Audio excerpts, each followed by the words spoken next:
Nós vamos agora para o nosso último momento da manhã da programação do SEBEX. Nós vamos agora compor a mesa redonda com a seguinte temática: sustentabilidade na saúde no cenário atual, trazendo nomes de peso para debater soluções, desafios e perspectivas da gestão em saúde no Brasil. Convidamos para conduzir este momento como moderadora Tarsila Valois, por gentileza, representante do SEBEX Nacional. E para participar da mesa como debatedores, retorna o Fernando Torelli, CEO da HCOR, por gentileza, e o Marcelo Nunes, intensivista, gestor, empreendedor e diretor do Hospital Rio Poti Apivida. Convidamos também o Giovanni Cravos, superintendente dos recursos próprios do Sistema Unimed Teresina e vice-presidente do SEBEX Chapter Piauí.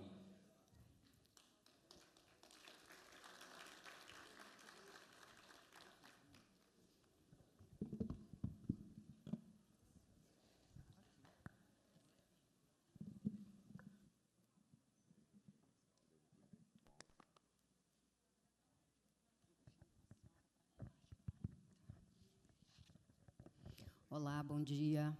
Obrigada, Newton, pelo convite para estar aqui e conduzir essa mesa desse assunto que é tão importante na pauta do SEBEX e na minha pauta pessoal e profissional. E parabenizar a todos que estão aqui na busca de conhecimento. E a professora já saiu, mas dizer que esse momento é um momento, para os diamantes, é uma grande pérola, né? A troca de um aprendizado que vem sendo construído há tantos anos e que vocês estão tendo aqui a oportunidade de reunir em apenas um dia, em poucas horas, a produção de um conhecimento que demorou tanto tempo, né? De aprendizado, de preparo. E essa troca de experiência, ela se faz tão importante nesse momento em que a gente está falando de sustentabilidade no cenário atual, em que a gente está falando de transformação do futuro e que a gente precisa entender o que nós fizemos no momento lá atrás que nos trouxe a essa realidade e o que realmente a gente mudou de postura para construir o futuro. Quais são as lições aprendidas desse caminho? O que realmente tem dado certo? O que a gente já errou e não adianta tentar mais? Porque aqui estamos falando de gestores do presente, de gestores de um passado de aprendizado também, né, Marcelo? Mas estamos falando para quem vai estar daqui a 10 anos, daqui a 15 anos, nas posições que nós estivemos ou estamos hoje. A busca nesse painel, que é um painel rápido, a gente poderia ficar discutindo isso aqui, um evento inteiro, é exatamente fazer essas reflexões e entender que, se a gente mantiver a mesma postura de hoje, a gente não vai conseguir ter perenidade do nosso sistema, seja ele setor público ou setor privado. A gente precisa refletir, no primeiro momento, sobre o conceito de saúde, porque nós temos o sistema que está centrado no tratamento da doença. E se a gente mantiver esse modelo assistencial de doença, a gente não vai conseguir falar em sistema de saúde. A gente vai ter que voltar no passado, em que a gente trocava pelo favor ou por outras riquezas com o profissional, porque realmente vai ser impossível a gente manter isso. E essa decisão, ela não é uma decisão somente pessoal, como a gente tem tratado, mude somente um hábito, faça isso. Não, essa decisão, ela passa também por decisão política. Se a gente observar na reforma tributária o que aconteceu com alguns alimentos saudáveis, com a redução de algumas alíquotas, a gente tem um cheirinho de esperança de que a gente pode dar realmente igualdade de decisão por alimentação mais saudável.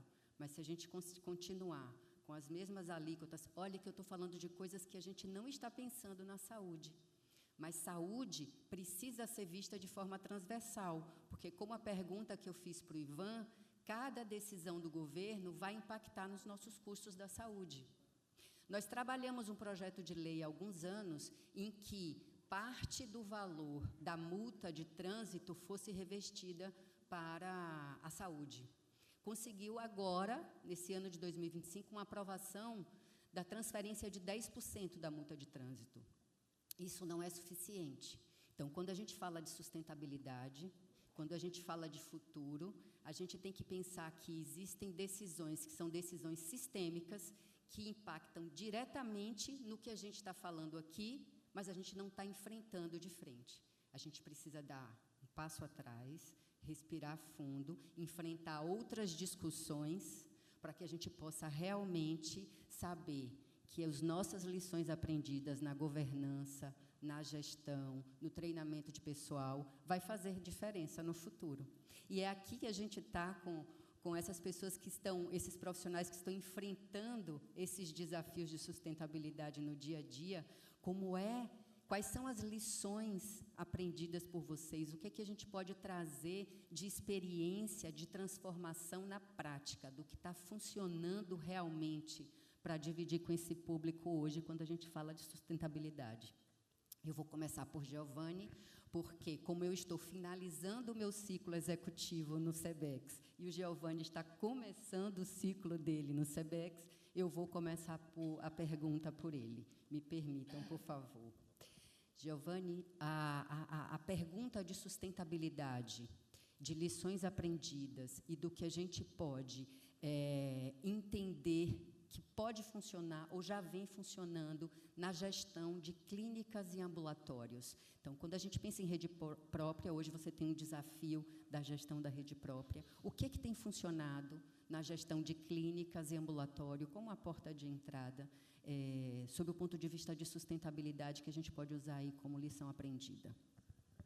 Bom, mais uma vez, obrigado ao Dr. Newton por criar este espaço e oportunizar essa discussão conosco. Quando o Torelli estava fazendo a apresentação, eu pensei em fazer uma pergunta para ele: como que se transformaria o hospital de lona num hospital Solé? E agora a pergunta cai para mim, né? Então, o destino funciona desta forma. De fato, eu acho que a grande transformação que vem sendo feita, e aqui se fala muito em tecnologia, mas se fala muito em pessoas. A grande transformação, ela está em nós desenvolvermos um cenário de tecnologia para que a gente realmente possa entender as necessidades das pessoas. Se faz necessário nós termos a tecnologia para que nós tenhamos a visão de tudo que nós temos do passado, para que a gente possa pensar e prevenir o futuro. Até o momento Covid, nós sempre pensávamos em sazonalidade, nós tínhamos sempre o mesmo histórico. A partir do momento que nós tivemos o Covid, nós olhamos para trás e nós percebemos no hoje que esta linha ela mudou completamente. Aquilo que num determinado período sempre aconteceu, agora já não acontece mais e nós precisamos rapidamente nos modificarmos.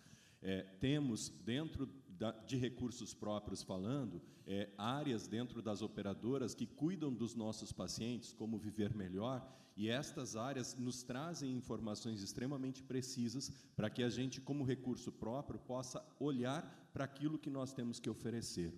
Se falou aqui em sinistralidade, nós precisamos então olhar para aquilo que para a operadora hoje é o que traz o maior sinistro e pensar se isso não deve ser aquilo que tem que ser verticalizado.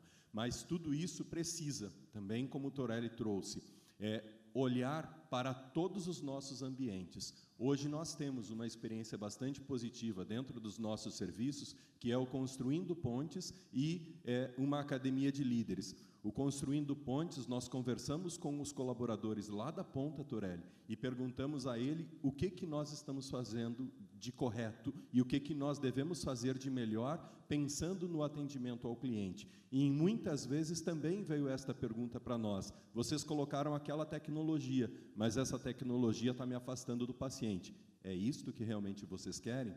Então, fazer esta grande transformação. A gente entende que tecnologias são só máquinas. A gente precisa entender que tecnologia, na realidade, são pessoas que precisam se beneficiar daquela informação para, de fato, olhar para aquele paciente, para aquele cliente e fazer a grande transformação.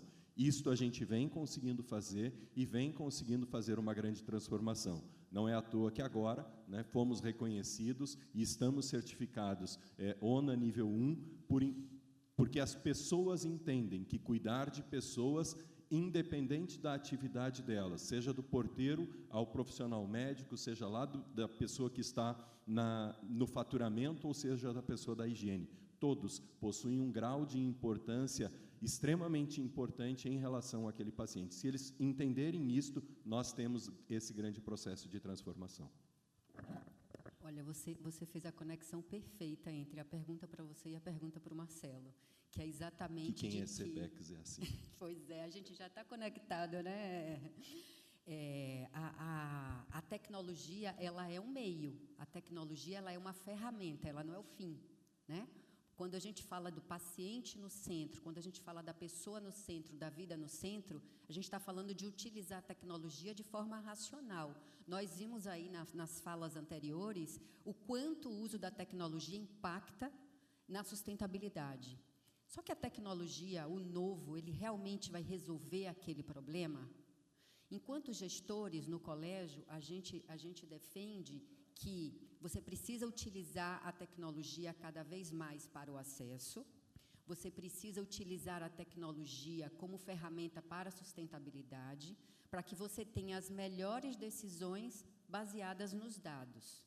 A tecnologia, ela é um instrumento transformador da gestão e da governança.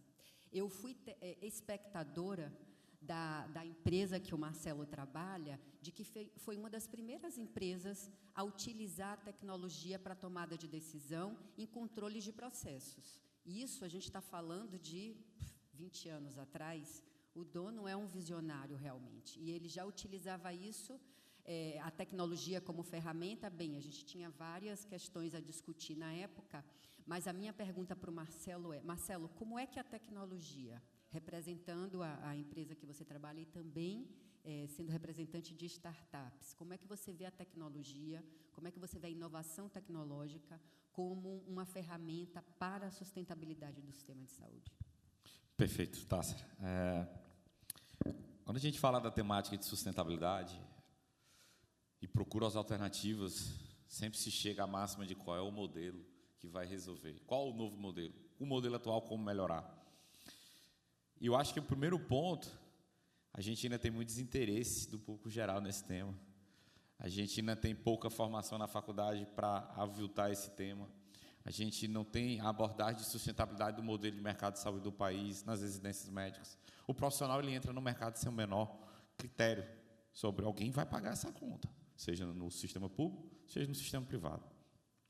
E aí, quando a gente pensa em soluções para fomentar a sustentabilidade nas operações de saúde do país, vem o advento da tecnologia.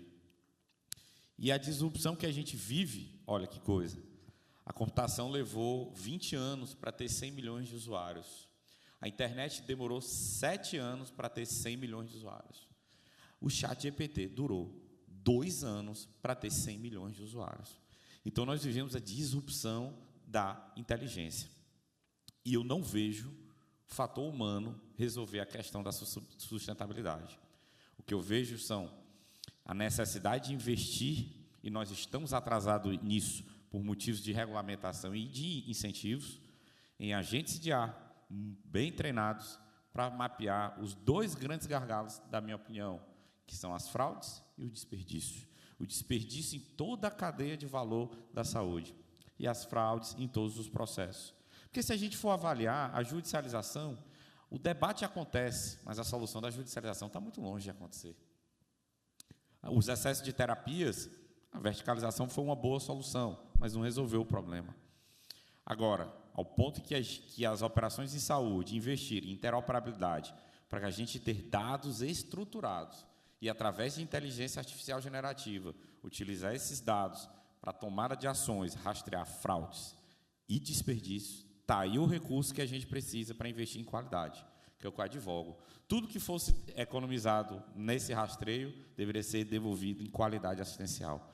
Então, é por aí que eu acho que vem, e falo mais, não é o futuro, é o presente. E o presente que nós vivemos, Tássera, já não é dos grandes modelos de linguagem, é dos pequenos modelos de linguagem.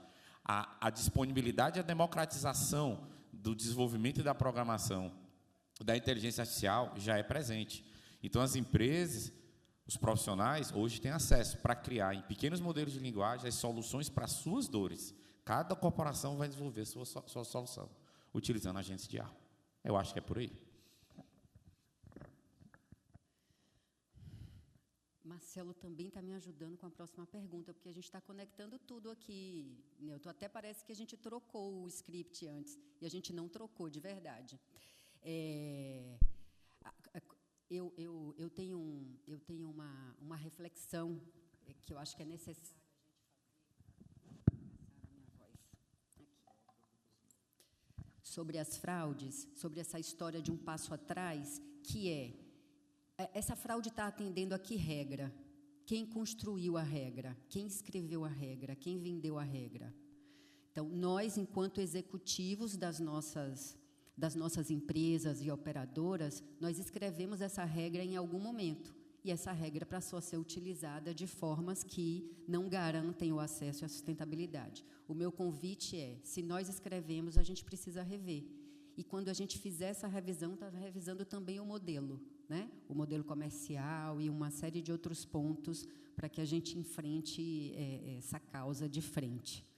Mas a pergunta para o Torelli, como professor Torelli, é a mais fácil de todas. Eu já fiz para ele outras vezes, estou deixando ele numa zona de conforto. A gente tem falado muito, e falamos em outros lugares, sobre a conexão e a necessidade da governança clínica ser uma ferramenta para a governança corporativa como uma ferramenta de segurança, de qualidade, de acesso. Aqui a gente está falando de a utilização de recursos limitados. Como é que a gente fecha essa equação com recursos limitados que temos, seja no setor público ou no setor privado, de segurança, qualidade, acesso e custo? Fácil a equação, fácil. Essa é a pergunta fácil. Primeiro só quero dizer para ti que tu respondeu a diferença do Hospital de Lona para o Hospital de Solé quando você falou da ONA do hospital, que a equipe se uniu para conquistar. Se vocês lembram, o Circo de Lona, quem já foi, qual é o momento do ápice no Circo de Lona? Né? É o trapezista, é o palhaço, é o domador, né? São pessoas. Qual é o ponto máximo do Circo de Solé? É o espetáculo de uma equipe. Então, essa é a diferença, né? É o espetáculo da equipe que se une para entregar o que tem que entregar. Eu acho que a gente tem uma boa notícia que eu costumo repetir em vários eventos, que a nossa indústria ainda é muito ineficiente. Imagina se nós estivéssemos vivendo o problema de sustentabilidade e já tivesse resolvido todos os nossos problemas de eficiência. Ia ser desesperador, né? Tem muita ineficiência no processo. O hospital tem 100 funcionários cuidando de glose, a operadora tem 100 cuidando de glose. E a gente pede para eles acabar com as gloses. Se acabar, acaba o emprego deles. Então, tem muitas iniciativas acontecendo no Brasil, né? Por exemplo, as Santas Casas, são 2.000 Santas Casas no Brasil. Sabe o que uma Santa Casa colabora com a outra? Em nada. Então, eles criaram um projeto chamado Consolida, que tem um grupo que vai começar a negociar de forma consolidada para as Santas Casas. Sabe qual é o percentual de economia do piloto desse processo? De 15% a 17% de economia. E a gente está dizendo que não tem dinheiro, né? Tem os hospitais filantrópicos, vocês podem pesquisar na internet, tudo que eu estou dizendo para vocês é público, né? Criaram uma associação, a AFIP, que o objetivo é buscar sinergia entre Sírio-Libanês, Alemão Oswaldo Cruz, Beneficência Portuguesa, HCOR, Moinhos de Vento, hospitais fortes que estão buscando aumentar a sinergia para redução de custo. A Unimed Participações lançou recentemente uma empresa do sistema Unimed para fazer consultoria, para quê? Para levar conhecimento de expertise de um lugar para o outro, tudo com o objetivo de gerar essa sinergia. Para mim, existe uma expressão que assim, é muita reunião e pouca união. E a gente tem que substituir reunião por união, senão não dá conta.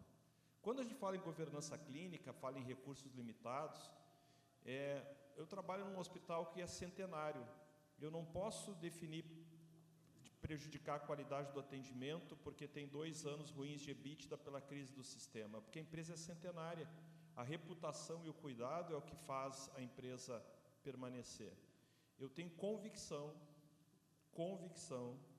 que se nós atuarmos decisivamente para a redução do desperdício, nós conseguimos reduzir entre 10% a 15%, no mínimo, o gasto das nossas instituições. Fazendo certo, não é fazendo errado nem deixando de fazer, fazendo certo. Enquanto essa possibilidade existir, eu tenho dificuldade de ver organizações que acabam precarizando a qualidade do atendimento em função de uma dificuldade financeira, né? Porque a gente, em vez de prejudicar o paciente, a gente tem que substituir reuniões por uniões e gerar resultado com sinergia de colaboração. O sistema Unimed tem 180 hospitais, é uma potência. O dia que ele trabalhar integrado, vai ser certamente muito mais eficiente do que é hoje, muito mais competitivo. Se vale para Santas Casas, para filantrópicos, valem para todos. Então, eu não tenho dúvida que a prática médica, a prática assistencial, a qualidade e segurança, o Brasil tem que ter vergonha. Só 9% dos hospitais são acreditados no Brasil. Nós temos que ter vergonha disso, né? E nós vamos mudar essa realidade o dia que a gente entender que nós só precisamos competir em quem cuida melhor do doente. A gente não precisa competir quem tem a melhor contabilidade, quem compra a seringa melhor, quem faz a melhor manutenção de elevador. Para tudo isso, a gente vai trabalhar integrado, gerando sinergia, gerando redução de custos para assegurar o melhor cuidado ao paciente. Veja, estamos todos com a principal pauta, que é ser sustentável, que é enfrentar e deixar os nossos negócios rentáveis também. Mas a minha provocação para vocês, para a última pergunta, diante do conceito de saúde, diante de tudo que a gente está vendo, de que estamos fazendo as mesmas coisas na construção da nossa sociedade, da justiça social, e a saúde entra nessa justiça social, nós estamos também envelhecendo, como veio na fala do próprio Torelli, sem resolver, trazendo toda a carga da doença dos mais idosos e do custo dos mais idosos, mas sem resolver o problema dos mais jovens. A gente continua adoecendo de doenças parasitárias, a gente continua adoecendo de doenças bacterianas, de doenças crônicas não transmissíveis, e a gente continua aumentando o nosso custo com trauma. A gente tem, enquanto Brasil, um compromisso de reduzir em 1/3 a morte precoce em condições crônicas não transmissíveis até 2030. O quanto desse caminho nós já alcançamos? Vocês já se perguntaram? Fica uma provocação para um debate futuro. A minha provocação para quem está aqui na mesa é a seguinte: com este cenário atual, de que estamos aumentando os nossos desafios e a nossa tendência de custo, a nossa curva de custo em saúde, o que vocês têm de lições aprendidas que possam deixar como seu último minuto de fala e de sugestão para quem está aí gerenciando ou entrando no sistema de saúde? Como é que a gente vai se organizar? Como é que a gente vai transformar as nossas cooperativas em mais fortes, para que a gente possa enfrentar não só os custos, mas também a transferência de aprendizado e que possa fazer realmente uma saúde com mais qualidade e segurança? Perfeito, Tássia. É natural que esse fórum ele é muito longo, né? Em 20 minutos nós não vamos exauri-lo nem de perto. De fato, as lições para o futuro, e eu falei isso ontem num podcast no CRM que tratava sobre o tema, a gente precisa, nós somos os agentes estimuladores das gerações atuais e futuras. Eu tenho 37 anos, eu sou executivo da maior operadora de saúde do país há 7 anos. Eu, muito cedo, comecei a me interessar pela temática e procurar soluções conjuntas sobre esse tema, antes de pandemia, e vivi muito bem durante a pandemia e tudo isso. Então, se eu for fomentar isso da minha época de formado até hoje, eu acho que eu sou 1, 2, 3 colegas. Então, acho que nós, e eu me inspiro em vocês, né, somos os agentes estimuladores para que haja discussão e que haja esse entendimento das gerações atuais e próximas de que há alguém que paga aquela conta. e nós precisamos desenvolver soluções para isso. Então, eu me sinto na obrigação, acho que o Nilton é a grande referência do Estado hoje nesse debate, de fomentar a discussão, porque a gente não começou a nem fazer isso direito. Tá? A gente está no segundo estado mais pobre na nação, debatendo sustentabilidade, e eu tenho um auditório que está um pouco vazio. Isso me incomoda. Tá? Então, nós temos essa obrigação de fomentar isso. Eu acho que o caminho é esse. Existem inúmeras soluções que vão vir por aí. Sobre a linha de crônicos que você perguntou, eu acho que os agentes de IA também vão contribuir muito na interoperabilidade das linhas de cuidado e na prevenção de fato, né, que não acontece no nosso país. Mas esse é um outro debate que não dá para entrar agora. Tá bom? Na gestão do risco, né, desse paciente, nesse modelo. Giovanni, com você. A gente fala de transformação digital, a gente fala de novos modelos de negócio e a gente fala de experiência do cliente, né? Acho que o que o Marcelo traz, há 2 anos atrás nós discutimos que nós devíamos aumentar mais alas dentro do hospital, como os chineses lá, aumentando o número de leitos. O que nós entendemos é que nós éramos ineficientes na gestão de leito. A partir do momento em que nós trouxemos isso para a discussão, nós criamos uma nova visão dentro do hospital e, com o mesmo número de leitos, nós giramos muito mais rápido e estamos aumentando o número de internações.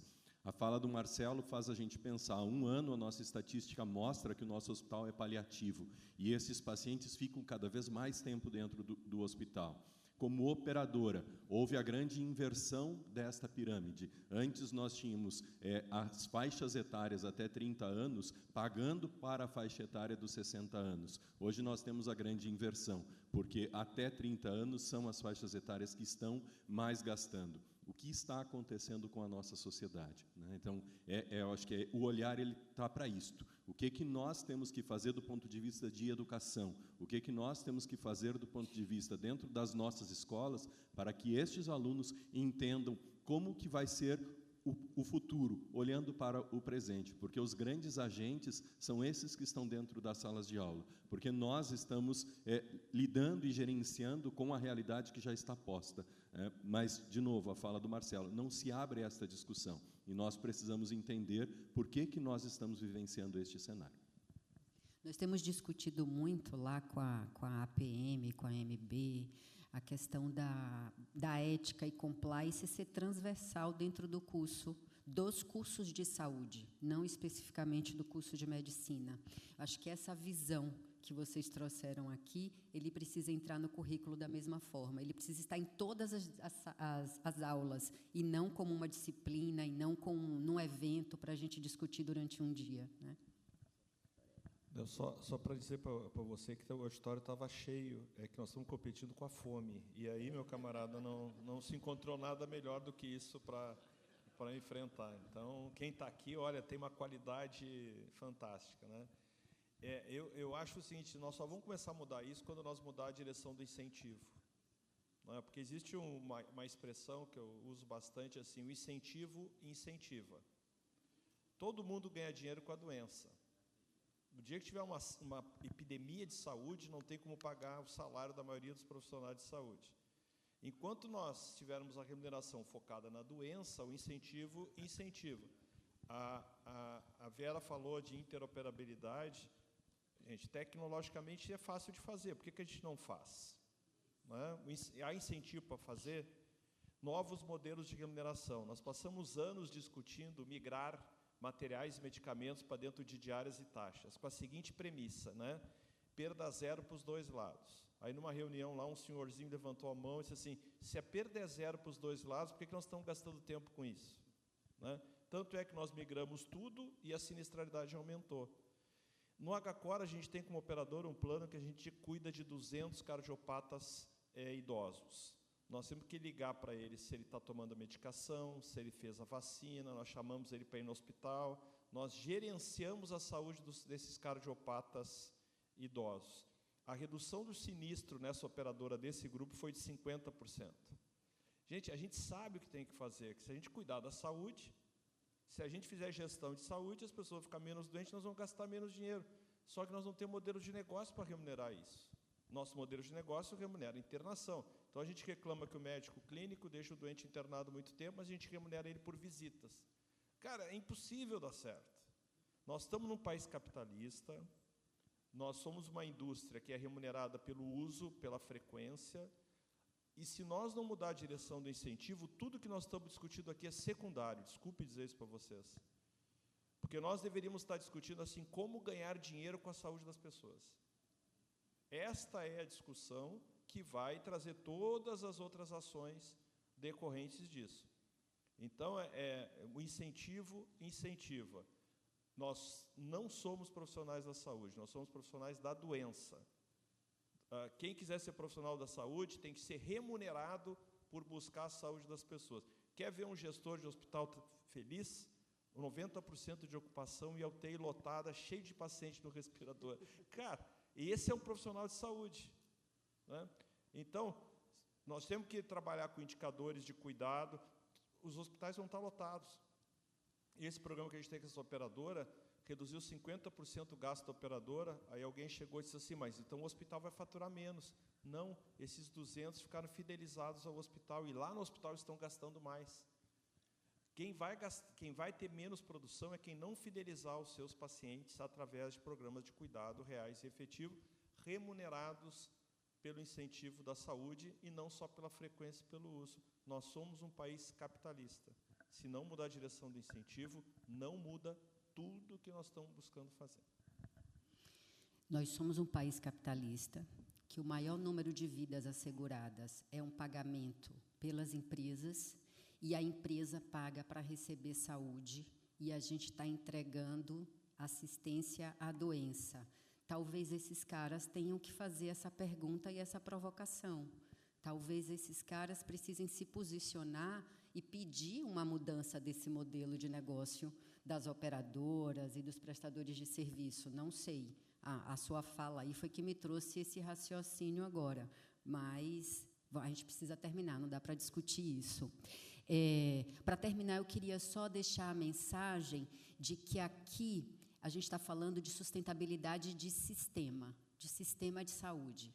Primeira coisa, além da gente discutir o conceito de saúde, essa transformação que eu falei na minha primeira fala, é a gente entender o que é o sistema.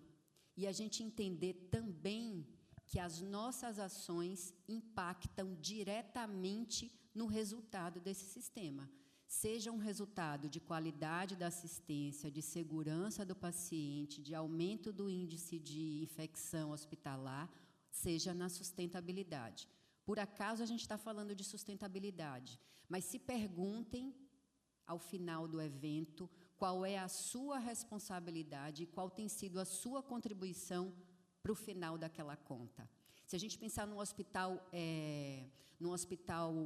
universitário, por exemplo, o custo do hospital universitário, os últimos estudos que eu acompanhei, o Torelli pode atualizar se ele tiver esse dado, era 7 vezes maior do que um hospital bem gerenciado.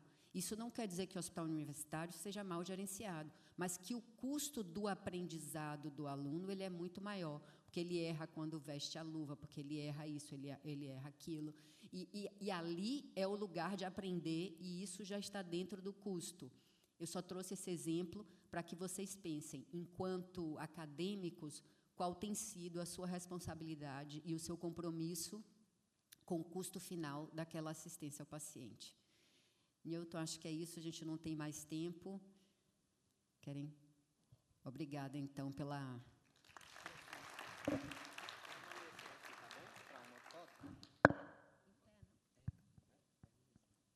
A gente convida o Dr. Newton a subir, por gentileza, para uma foto. Vamos lá? Com os integrantes da nossa mesa.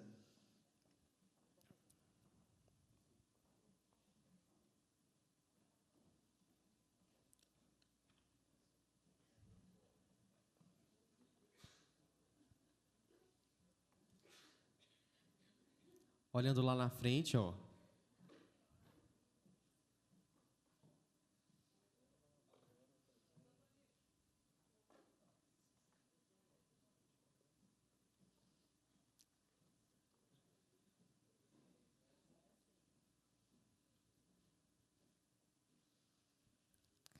Nós agradecemos E nos encaminhamos aqui para o final da nossa programação da manhã.